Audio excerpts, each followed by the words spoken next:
3 மணி நேரம் படம்னா 3 மணி நேரம் படமாப்பா அப்படின்னு ஆரம்பிப்பாங்க. அந்த மாதிரி நான் விபி சட்டே சொன்னேன். Okay. Bharat Institute of Higher Education and Research, Chennai. Admissions open for BTech, BSc Agri, BPharm, Nursing, Paramedical and Arts and Science courses. Hotstar Specials Goli Soda Rising now streaming on Disney Plus Hotstar. Periyar Maniamma Institute of Science and Technology, Tanjavur, CSE with specialization in AI and ML. Okay, India பார்க்குற எல்லாருக்கும் வணக்கம். நான் ரஜிராத் மான். So இன்னைக்கு நம்ம யார் கூட இருக்கோம்னா கமலா தேட்டர் விஷ்ணு அண்ணா கூட தான் இருக்கோம். அண்ணா வணக்கம். ப்ரோ வணக்கம், எப்படி இருக்கீங்க? நல்லா இருக்கேண்ணா, எப்படி இருக்கீங்க? சூப்பரா இருக்கேன். ஓகே, ரொம்ப நாள் கழிச்சு பாக்குறேன்னு நினைக்கிறேன். அதுவும் டி-ஷர்ட்டோட பாக்குறதுக்கு பயங்கரமா இருக்கு, ஹேண்ட்ஸமா இருக்கு. இன்னைக்கு க்ரூமிங்லாம் பண்ணி. ஆமா. ஓகே, கோட் முடிஞ்சதுக்கு அப்புறம் ஏதாச்சும் பேச முடிஞ்சா? இல்ல, நான் திருப்பி அண்ணனை மீட் பண்ணணும். சோ பண்ணலாங்கிற பிளான்ல இருக்கு. சரி, கோட் ஒரு 10 days எல்லாம் ஹவுஸ்ஃபுல்லாவே போகுது. முடிச்சுட்டு கண்டிப்பா அண்ணனை போய் மீட். என்னைக்கா சொல்லிருக்கீங்களா எங்க தேட்டர்ல வந்து சும்மா எப்பயும் போல அந்த மாஸ்க் போட்டு வந்து பாத்து சொல்லியிருக்கேன். அண்ணனை நேர்ல மீட் பண்ணும்போது 2 ரிக்வெஸ்ட் தான். அவசியம் நீங்க தியேட்டருக்கு வரணும், கண்டிப்பா வரேன்னு இருக்காங்க. அது மட்டும் இல்லாம ஆனா எனக்கு தெரியும் இது இம்பாசிபிள்னு தெரியும். இருந்தாலும் எல்லாரும் மாதிரியும் நானும் கேட்கிறேன். நான் ஆர்வ கலர்ல கேட்கிறேன்னு கூட நினைச்சுக்கோங்க. வருஷத்துக்கு ஒரு படமாவது நடிச்சு கொடுங்க எங்களுக்காக. ஒரு கியூட்டா சிரிச்சாரு அண்ணன். அண்ணனை நான் பார்த்தது எந்த கெட்டப்னு தெரியுதா உங்களுக்கு? படத்துல நம்ம இவரு இளைய தளபதி விஜய் ஜீவன். ஆமா ஆமா, ஃபைனல் கெட்டப் அது. ஓகே, அந்த கெட்டப்ல போட்டோ இருக்கிறது இன்னும் ஸ்பெஷலா இருக்கு எனக்கு. ஓகே, படம் ரிலீஸ் ஆகுது, ரீ-ரிலீஸ் பண்ணாலுமே ஹவுஸ்ஃபுல்லா போகுது கமலா சினிமாஸ்ல. மறுபடியும் அத புது படம் ரிலீஸ் ஆனாலுமே பயங்கர பங்கமா ஹவுஸ்ஃபுல்லாவே போய்கிட்டு இருக்கு. அப்படிங்கும்போது இன்னொரு 3 hours தான் நம்மளுக்கு கொடுத்துருக்காரு. அப்படிங்கும்போது அதை நினைக்கும் போது உங்களுக்கு எப்படி இருக்கு? நினைக்கும் போது வருத்தமா தான் இருக்கு. பட் அவரோட டிசிஷனை நம்ம ரெஸ்பெக்ட் பண்ணோம். ஒருத்தர் இவ்வளோ இப்ப நிறைய இடத்துல சொன்னாங்க 200 crore salary ஒரு படத்துக்கு அண்ணன் வாங்குறாங்க. அதை விட்டுட்டு அண்ணன் அரசியல் போகணும்னு அவசியமே இல்லை. அதை மீறி போறாருன்னா மக்கள் நல்லது செய்யறதுக்காக தான் போறாரு. அப்படிங்கும் போது ஒருத்தர் நம்ம வீட்டை விட்டுட்டு நாட்டுக்காக போறாரு. ஸோ கண்டிப்பா அவர் டிசிஷனை நம்ம ரெஸ்பெக்ட் பண்ணி கண்டிப்பா நம்ம சப்போர்ட் பண்ணணும். பட் இங்க அந்த வர்த்தகம் நம்மளுக்கு ஆஸ் அ தியேட்டர் ஓனரா இருக்கட்டும், ஆஸ் அ சினிமா ஃபேன் பாயா இருக்கட்டும், ஆஸ் அ தளபதி ஃபேன் பாயா இருக்கட்டும், கண்டிப்பா தளபதி அண்ணனோட movies will be mist for ever கண்டிப்பா. பட் கவலை இல்ல, நம்ம ரீரிலீஸ் இருக்கு. நம்மளுக்கு ரீரிலீஸை வச்சு அண்ணனை ஸ்கிரீன்ல போட்டு நம்ம என்ஜாய் பண்ணிக்கிட்டே இருப்போம் கண்டிப்பா. கமலா சினிமாஸ்ல எப்ப அடுத்து ரீரிலீஸ் எதிர்பார்க்கலாம்? அஜித் சார் படத்தை எப்ப எதிர்பார்க்கலாம்? வெரி சூன் கண்டிப்பா. இப்ப May 1st நம்ம தீனா போட்டிருந்தோம் இதுக்கு முன்னாடி அஜித் சார் பர்த்டேக்கு. ஸோ அதுக்கப்புறம் நம்மளுக்கு நிறைய படங்கள் இப்போ அடுத்து வேட்டையன் இருக்கு, தலைவர் படம். அப்புறம் சூர்யானோட கங்குவா 3Dலே இருக்கு. அதுக்கப்புறம் விடாமுயற்சி இருக்கு. ஸோ பேக் டு பேக் நிறைய மூவிஸ் இருக்கு நம்மளுக்கு. எப்போ ஒரு கேப் கிடைக்குதோ அவசியம் ரீரிலீஸ். இப்போ கூட விஜய் சார் பர்த்டேக்கு என்னதான் மகாராஜா மூவி ஓடிட்டு இருந்துச்சு. சோ அந்த டைம்லயும் நம்ம துப்பாக்கி பிளே பண்ணோம், போக்கிரி பிளே பண்ணோம், கத்தி பிளே பண்ணோம், கில்லி பிளே பண்ணோம், மெர்சல் பிளே பண்ணோம். சோ அந்த எல்லா ஷோஸுமே ஃபுல். சோ கண்டிப்பா அந்த ரீரிலீஸ்ங்கிறது இருக்கும். மக்கள் கேட்கும் போது கண்டிப்பா பண்ணிக்கிட்டே இருப்போம் டைம் கிடைக்கும். ஓகே, எஸ்கே உள்ள வரும்போது நமக்கு தளபதி கையில கண்ணை கொடுத்துட்டு நீ இதை பாத்துக்கோப்பா அப்படிங்கும்போது எஸ்கே அவர் என்ன சொல்றாரு, நான் இதை பாத்துக்கிறேன், இதோட முக்கியமான வேலைக்கு போறீங்க, நீங்க அதை பாத்துக்கோங்க. ஆமா, அவர் ஓப்பனிங் டைலாக் எனக்கு பிடிச்சிருந்துச்சு. அவர் சொல்லும் போது ஒரு விஜய் அவார்ட்ஸ்ல அவார்டு கொடுக்கும் போது அண்ணன் சொல்லிருப்பாரு, அவர் பிடிச்சிட்டாரு, கிட்ஸ் எல்லாம் பிடிச்சிட்டாரு அப்படின்னு சொல்லியிருப்பாங்க. அதனால எஸ்கே பிரதர் வந்தோன்னு அவரோட டைலாக் என்னன்னா, கிட்ஸை மட்டும் தான் பிடிச்சேன்னு நினைச்சேன், பார்த்தா பெரியவங்களுக்கும் பிடிச்சிருக்கேன். சோ அந்த இனிஷியல் நிறைய ரெஃபரன்சஸ் இருந்துச்சு, நிறைய ஹை பாயிண்ட்ஸ் இருந்துச்சு. நீங்க சொல்ற மாதிரி துப்பாக்கியை கையில கொடுக்கும் போது நிறைய பேர் டீகோட் பண்ணி எல்லாம் போட்டுருக்காங்க. விஜய் சாரோட லைஃப் டைம் ஹிட் மூவி துப்பாக்கி. சோ அந்த துப்பாக்கி அடுத்து எஸ்கே கிட்ட கொடு. சோ அந்த மாதிரி நிறைய டீகோட் பண்ணி நிறைய மீம்ஸ். இப்ப சோசியல் மீடியா பத்தி நம்ம சொல்ல வேணும், அவ்வளவு பயங்கரமா இருக்கு. நீங்க ஒரு விஷயத்த போட்டாலே அவ்வளவு டீகோட் ஆகி வேற வேற டைரக்டருக்கே தெரியாததெல்லாம் இதுல இவங்க சொல்லிடுறாங்க நம்மளுக்கு. சோ அந்த அளவுக்கு போயிட்டு இருக்கு. சோ அப்படிங்கும் போது அந்த கடைசி டைலாக் எல்லாமே ஆடியன்ஸ் மத்தியில வரவேற்பு ரொம்ப பயங்கரமா, நிறைய ஹை பாயிண்ட்ஸ் இருக்கு. அது மட்டும் இல்லாம லாஸ்ட் 20 minutesல அந்த பிஜிஎம் பிளே ஆகும்போது தியேட்டரே தெரிக்குது. சோ இன்ஃபேக்ட் அஜித் சார் ஃபேன்ஸும் விஜய் சார் ஃபேன்ஸையும் நிறைய இடத்துல யுனைட் பண்றது விபி சார் நிறைய இடத்துல பண்ணிக்கிட்டு இருக்காரு. முதல்ல அஜித் சார் விஜய் சாரை சேர்த்து நிக்க வச்சு நிறைய ஃபேன்ஸை போட்டோ எடுக்க விட்டதும் விபி சார் தான் மங்காத்தா ஷூட்ல. அதுக்கப்புறம் இப்ப கூட சொல்லியிருந்தாங்க, இந்த மாதிரி படம் ரிலீஸுக்கு 1 day before Ajith sir all the best Vijay சாருக்கும் டீமுக்கும் விபி சாருக்கு அமைச்சிருந்தாலும் அதுக்கு ஒரு தேங்க்யூ மெசேஜ் விஜய் சார் திருப்பி விபி சாருக்கு அமிச்சு அதை விபி சார் அங்கே அமிச்சதாகவும், அதுக்கப்புறம் என்னடா மெசேஜ் மாத்தி வருது, நீங்களே உங்களுக்குள்ள பேசிக்கங்க அப்படின்னு சொல்லி விபி சார் நம்பரை எக்ஸ்சேஞ்ச் பண்ணி விட்டதாகவும் ஒரு இன்டர்வியூல சொல்லியிருந்தாங்க, நான் பார்த்திருந்தேன். சோ நம்ம சோசியல் மீடியா தான் நம்ம விஜய் சார் அஜித் சார் அப்படின்னு நம்ம பண்றோம். அது ஆக்சுவலா விஜய் சார் வர்சஸ் அஜித் சாரே கிடையாது. It's Vijay sir and Ajith sir. ஏன்னா அவங்க அவ்வளவு யுனைடெடா அவங்களுக்குள்ள இருக்காங்க. சோ அவங்க ஃபேன்ஸும் அவ்வளவு யுனைடெடா இருக்காங்க. எப்ப அந்த அஜித் சாரோட பிஜிஎம் உள்ள பிளே ஆகுதோ விஜய் சார் ஃபேன்ஸ் எல்லாம் அவ்வளவு கிளாப் பண்ணி என்ஜாய் பண்றாங்க. சோ அவங்களுக்குள்ள ஒண்ணுமே இல்ல. சில பேர் பண்றதுனால தேவையில்லாம சோசியல் மீடியால இந்த மாதிரி எல்லாம் வந்துகிட்டு இருக்கு. பட் ஃபேன்ஸ் அவங்க ஸ்டார்ஸா இருக்கட்டும் ஃபேன்ஸா இருக்கட்டும் எல்லாம் யுனைடெடா தான் இருக்காங்க. நான் வந்து அரசியலுக்கு போறேன், நீ வந்து சினிமால வந்து என் இடத்த பாத்துக்கோப்பா அப்படின்னு வந்து விஜய் சார் சொல்லிட்டு போற மாதிரி அவங்க வந்து கன்வே பண்ணியிருந்தாங்க. பட் நான் உங்ககிட்ட என்ன கேள்வி கேட்கறேன் அப்படின்னா, எஸ்கே சாருக்கு அந்த மாதிரி ஒரு ஃபேன் பேஸ் இருக்கு. எஸ்கே நான் வந்து அது இது பண்ணும் போதுல இருந்து ஷோ வந்து இன்ட்ரோ கொடுக்கும் போது ஒரு ஒரு ஒரு இது மாதிரி சொல்லிதான் இன்ட்ரோ கொடுப்பாங்க. ஒரு ஓப்பனிங் வந்து ஒரு ஏதாவது தத்துவங்கிற மாதிரி ஒரு காமெடியா ஒரு சொல்லிதான். சோ அந்த டைம்ல இருந்தே நிறைய பேர் ரசிக்க ஆரம்பிச்சாங்க. சோ அது மட்டும் இல்லாம அவர் வந்து ஒரு படத்துல வந்து நான் இந்த மாதிரி ட்ரிங்க் சீன் ஸ்மோக் சீனா நான் முடிஞ்ச வரைக்கும் நான் அவாய்ட் பண்ணிக்குவேன், ஏன்னா நிறைய கிட்ஸ் என் படத்தை பாக்குறாங்க அப்படின்னு சொல்லி எஸ்கே அண்ணா சொல்லியிருக்காங்க. சோ அந்த வகையில கண்டிப்பா அந்த ஃபேமிலி ஆடியன்ஸ் வந்து எஸ்கே அண்ணனுக்கு இருக்காங்க. எல்லாருக்குமே ஃபேமிலி ஆடியன்ஸ்ங்கிறது வந்து எல்லாருக்குமே இருப்பாங்க கண்டிப்பா. இப்ப கமல் சாருக்கு வந்து எவ்வளவு ஃபேமிலி ஆடியன்ஸ் இருக்காங்க நம்மளுக்கு தெரியும். அவரு இன்ஃபேக்ட் நான்லாம் வந்து விஸ்காம் படிச்சேன். எங்களுக்குலாம் வந்து பாடமா எடுக்கிறதே கமல் சாரோட படத்தை தான் பாடமாவே எடுப்பாங்க விஸ்காம்ல பேசிக்கா எப்படி ஆக்டிங். சோ அந்த மாதிரி இருக்கும்போது அஜித் சார் வந்து கிங் ஆஃப் ஓப்பனிங் சொல்லவே தேவையில்லை. கிங் ஆஃப் ஓப்பனிங்னாலே அது அஜித் சார் தான். அப்படி தீவிரமா எத்தனை வருஷம் கழிச்சு அஜித் சார் படம் ஸ்கிரீன்ல விழுந்தாலும் வெயிட் பண்ணி பாக்குறதுக்கு ஃபேன்ஸ் அவ்வளவு கிரேஸ்ல இருக்காங்க. சோ வந்து எல்லாருக்குமே அவங்கவுங்க ஆடியன்ஸ் இருப்பாங்க. கண்டிப்பா எஸ்கே அண்ணாக்கு ஃபேமிலி ஆடியன்ஸ் அதிகமா. இப்ப ஜவான் வந்து 10,000 தியேட்டர் கிட்ட ரிலீஸ் ஆயிருச்சு, அதுவே அந்த அளவுக்கு எடுக்கல அப்படிங்கும்போது இது 4,000 தியேட்டர் கிட்ட தான் வந்து ரிலீஸ் ஆயிருக்கு. இது எப்படி சாத்தியமா இருக்கும்? நீங்க என்ன வட சொல்றீங்களா? அப்படி இல்லங்க, கண்டிப்பா அபிஷியலா அனௌன்ஸ் பண்ற போது அது 100% உண்மையா தான் இருக்கும்.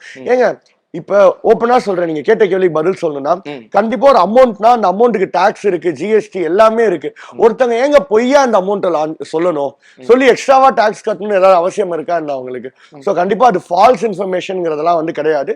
ஏஜிஎஸ் அனௌன்ஸ் பண்றது வந்து 100% உண்மையான இன்ஃபர்மேஷனை மட்டும்தான் ஏஜிஎஸ் அனௌன்ஸ் பண்றாங்க. அவங்களே ஒரு இவ்வளவு கலெக்ட் பண்ண படத்தை இவ்வளவு கலெக்ட் பண்ணிருக்குன்னு அதிகமா சொல்லி அவங்களே அதிகமா டாக்ஸ் கட்டணும்னு அவங்களுக்கு எந்த அவசியமும் கிடையாது. சோ கலெக்ட் ஆயிருக்கிறதானே அவங்க சொல்றாங்க. 4 daysல கிராஸ் 288 crores அவங்க சொல்றது வந்து அவங்க சொன்னனால கண்டிப்பா அது உண்மைதான். ஏன்னா அவங்க தானே ப்ரொடியூசர்ஸ், அவங்களுக்கு தானே நம்பர்ஸ் தெரியுது.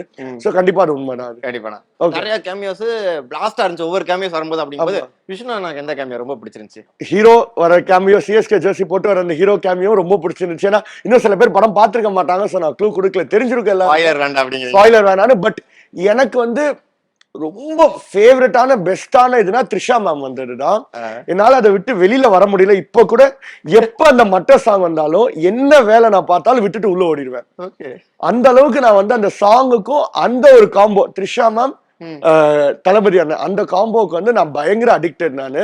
அதே மாதிரி வந்து லாஸ்டா அந்த சாங் முடிச்சோன்னே விஜய் நான் வந்து எங்கடா அந்த எல்லோ சாரி அந்த மூமெண்ட் எல்லாம் ஒரு வாட்டி என்ன அறியாம நான் கத்திக்கிட்டு இருக்கேன்.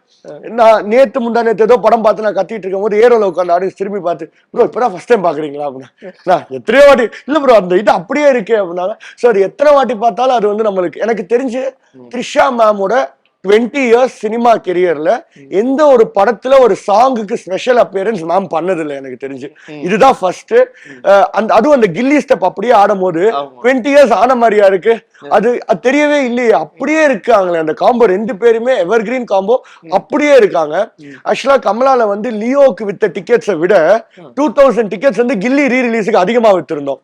லியோக்கு வந்து 60,000 டிக்கெட்ஸ் வித்திருந்தோம், கில்லிக்கு வந்து 62,000 டிக்கெட்ஸ் வித்திருந்தோம். சோ அதை விட அதிகமா வித்திருந்தோம். சோ அந்த காம்போ வந்து ஆல் டைம் ஃபேவரட் காம்போ. அதை திருப்பி ஸ்கிரீன்ல பார்க்கும் போது அப்படி இருக்குது. எப்பயுமே இந்த ஃபெஸ்டிவல்ல ரிலீஸ் ஆகிற படமோ இல்ல ஒரு லாங் லீவ்ல ரிலீஸ் ஆகிற படம் வந்து அந்த லீவுக்குள்ளதான் வந்து பெரிய பீக் இருக்கும். அதை தாண்டி மண்டே ஆயிடுச்சு அப்படின்னா கிரௌட் கொஞ்சம் கம்மி ஆயிருவாங்கப்பா அப்படிங்கிற ஒரு கமலாலன்னு இல்ல, ஆல் ஓவர் இந்த படத்துக்கு கம்மியே ஆகல. மண்டே டியூஸ்டே வெனஸ்டே அப்படியே அந்த வைப் இருந்திருக்கு. மேபி நான் சொல்ற மாதிரி தேர்ஸ்டே அந்த கொஞ்சம் டிராப் தெரியலாம். திருப்பி ஃப்ரைடேல இருந்து உங்களுக்கு படம் பிக்கப் ஆயிடுச்சு. சோ வந்து ஒரு தியேட்டர்னா எல்லா ஸ்கிரீன்லயும் இந்த படம் தான்.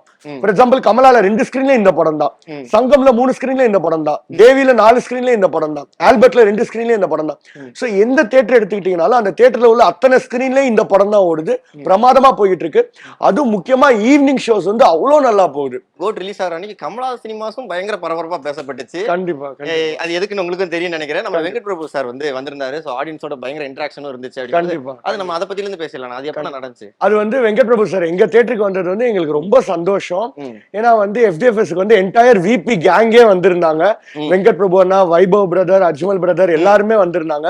வந்து அவர்கிட்ட நான் தான் சொல்லியிருந்தேன், ஆனா நீங்க எத்தனையோ பிளாக் பஸ்டர்ஸ் கொடுத்திருக்கீங்க தமிழ் சினிமா இண்டஸ்ட்ரிக்கு, ஆனா நீங்க டைரக்ட் டைரக்ட் பண்ண படத்தை உங்க லக்கி ஹேண்ட்ஸால நீங்களே பிளே பண்ணணும் அப்படின்னு சொல்லி அவர் ஷாக் ஆகி அப்படியா அப்படின்னு கேட்டு, ஆமா நீங்களே பிளே பண்ணும் படத்தை அப்படின்னு சொல்லி அவர் ஆபரேட்டர் ரூம் கூட்டிட்டு போய் அவரையே படத்தை பிளே பண்ண வச்சோம். சோ அவர்கிட்ட வந்து இந்த சென்னை 28 ரீ ரிலீஸ் பண்ணிருந்தோம். சோ அந்த ரீ ரிலீஸ் பத்தி எல்லாம் அவரே ரீட்வீட் பண்ணிருந்தாரு அதெல்லாம். சோ அதை பத்தி எல்லாம் நாங்க ஆபீஸ் ரூம்ல பேசிட்டு இருந்தோம். பேசிட்டு அதுக்கு நீங்க ஒன்ஸ் மோர் போட்டதெல்லாம் பார்த்தேங்கிற மாதிரி சொல்லிட்டு இருந்தாரு. சோ எப்படி நான் ஆபரேட்டர் ரூம் விட்டு எட்டி பார்த்து ஒன்ஸ் மோர் போடுவனோ அதே மாதிரி நானும் வெங்கட் பிரபு ரெண்டு பேரும் வெளில எட்டி பார்த்து படத்தை விபி சார் தான் ஸ்டார்ட் பண்ணி வைக்க போறாங்கன்னு அனௌன்ஸ் பண்ணிட்டு அதுக்கப்புறம் ஒரு மூவியை ஸ்டார்ட் பண்ணி வச்சாரு. சோ ஆடியன்ஸ்லாம் ரொம்ப த்ரில்டா ரொம்ப எக்ஸைட்டடா இருந்தாங்க. ஓகே, ஏன்னா இது நான் பார்க்கும்போது வெளியில வர ஆடியன்ஸும் சரி இல்ல சோசியல் மீடியால பகிர்ந்துக்கிட்டவங்களும் என்ன சொன்னாங்க அப்படின்னா, கமலா சினிமாஸ் போனா ரீட்வீட் மட்டும் கிடையாதுப்பா, ஸோ செலிபிரிட்டியும் பாக்குறாங்க, நம்ம கூடயும் பேசுறாங்க அப்படிங்கிற மாதிரி நிறைய பேர் பேசினாங்க. அதை கேட்கும்போது உங்களுக்கு எப்படி இருந்துச்சு? ரொம்ப சந்தோஷமா இருக்கு. ஏன்னா நம்ம தேட்டர் யூஸ்வலா நிறைய செலிபிரிட்டிஸ் வருவாங்க, நிறைய தேட்டர்ஸ்க்கு போனாங்க விசிட். FDFS நம்ம தேட்டர்ல வந்து என்டையர் விபி கேங் பார்த்தது எங்களுக்கு ரொம்ப ஒரு ப்ரௌடான மூமெண்ட். ஷோர், கண்டிப்பா. அடுத்து கோட் பத்தி பேசிடலாங்களா? இப்ப கோட் உங்களுக்கு எப்படி இருந்துச்சு? பயங்கர ஹாப்பியா சாட்டிஸ்ஃபைங்கா இருந்துச்சு. ஏன்னா நிறைய அந்த மீம்ஸ் எல்லாம் பார்த்தோம். தளபதி அண்ணன் லாஸ்ட் 6 hours பார்க்க போறோம், அது 3 hours கோட், இன்னும் 3 hours தான் ஸ்கிரீன்ல பார்க்க போறோங்கிற மாதிரி மீம்ஸ் எல்லாம் பார்க்கும்போது ரொம்ப ஹிட் ஆச்சு. ஐயோ என்னடா, ஏன்னா சின்ன வயசுல இருந்து அண்ணன் படம் அவ்வளவு பார்த்து வளர்ந்துருப்போம். இப்ப லாஸ்ட் 6 hours தான் அந்த மீம்ஸ் எல்லாம் பார்க்கும் போது ஒரு மாதிரி ரொம்ப ஹிட் ஆச்சு. பட் கோட் வந்து ஒரு கம்ப்ளீட் என்டர்டெய்னரா இருந்துச்சு. எப்படின்னா வந்து ஒரு விபி சார் நிறைய இன்டர்வியூல சொல்லியிருப்பாங்க, ஒரு சிவாஜி த பாஸ் ஒரு 3 hours படம் போறதே தெரியாம எப்படி போகுமோ அந்த மாதிரி கோட் இருந்துச்சு. அந்த 3 hours டியூரேஷன்ங்கிறது தெரியவே இல்ல. விபி சார் படத்துல வந்து என்ன பெரிய ஹைலைட் எப்பவுமே இருக்குன்னா, கடைசியில அந்த ஒரு 3-4 minutes வந்து அந்த ப்ளூப்பர்ஸ் மாதிரி பிளே பண்ணுவாங்க. அது மட்டும் இல்லாம கேரக்டர் இன்ட்ரோடக்ஷன் இருக்கும். எப்படி வந்து படத்துல ஹிட்டான ஒரு சாங் எடுத்து அதை பிரேம்ஜி அண்ணா வந்து ரீமிக்ஸ் பண்ணி அது லாஸ்ட்ல பிளே ஆகும். இந்த வாட்டி வந்து விசில் போட்டு பாட்டு பிளே பண்ணிட்டு அதுக்கப்புறம் அந்த ப்ளூப்பர்ஸ் ஒரு 3 minutes 4 minutesக்கு பிளே பண்ணிருந்தாங்க. அந்த ப்ளூப்பர் எந்த அளவுக்கு படம் என்கேஜிங்கா இருந்துச்சோ அந்த ப்ளூப்பர்ஸும் அந்த அளவுக்கு என்கேஜிங்கா இருந்துச்சு. ஏன்னா வந்து விஜய் ஃபன் ஃபீல்டு கமெண்ட்ஸோ டைலாக்ஸோ அவரு சிரிக்கிறதோ, சோ அது எல்லாமே ப்ளூப்பர்ஸ்ல பார்க்கும்போது ரொம்ப நல்லா இருந்துச்சு. ஓகே, நீங்க சொன்னீங்க 3 மணி நேரம் படம் வந்து யாருமே வந்து என்கேஜிங்கா பார்க்க மாட்டாங்க. ஏன்னா நம்ம 3 மணி நேரம் படம்னா 3 மணி நேரம் படமாப்பா அப்படின்னு ஆரம்பிப்பாங்க. அந்த மேட்டர் நான் விபி சட்டே சொன்னேன். ஓகே, ஆனா நீங்க ஃபர்ஸ்ட் 3 hours சென்சார் ஐயோ என்னடா 3 மணி நேரமாங்கிறது வந்து எல்லாருக்குமே தோணுச்சு. பட் வந்து அந்த படம் ரிலீஸுக்கு அப்புறம் தான் தெரியுது படத்துல அத்தனை ஹை பாயிண்ட்ஸ் இருக்கு, அத்தனை ட்விஸ்ட் இருக்கு, அத்தனை டர்ன்ஸ் இருக்கு. சோ அந்த டைம் போறதே தெரியல. அது மட்டும் இல்லாம ஃபேமிலி ஆடியன்ஸ் ரிப்பீட் ஆடியன்ஸ் ரெண்டுமே இந்த படத்துக்கு இருக்கு. சோ நிறைய ட்விஸ்ட் அண்ட் டர்ன்ஸ் இருக்கனால அதுக்கு ஹிண்ட் எல்லாம் முன்னாடியே கொடுத்திருப்பாங்க. சோ அந்த ஹிண்ட் எல்லாம் ஃபிகர் அவுட் பண்றதுக்கே ரிப்பீட் ஆடியன்ஸ் திருப்பி வராங்க. சோ வந்து திருப்பி படம் பாக்குறாங்க, தியேட்டர்ல வந்து டீகோட் பண்ணிட்டு போறாங்க. Okay, Bharat Institute of Higher Education and Research, Chennai. Admissions open for BTech, BSc Agri, BPharm, Nursing, Paramedical and Arts and Science courses. Hotstar Specials Goli Soda Rising, now streaming on Disney Plus Hotstar. Periyar Maniamma Institute of Science and Technology, Tanjavur. CSE with specialization in AI and ML and data science and cyber security.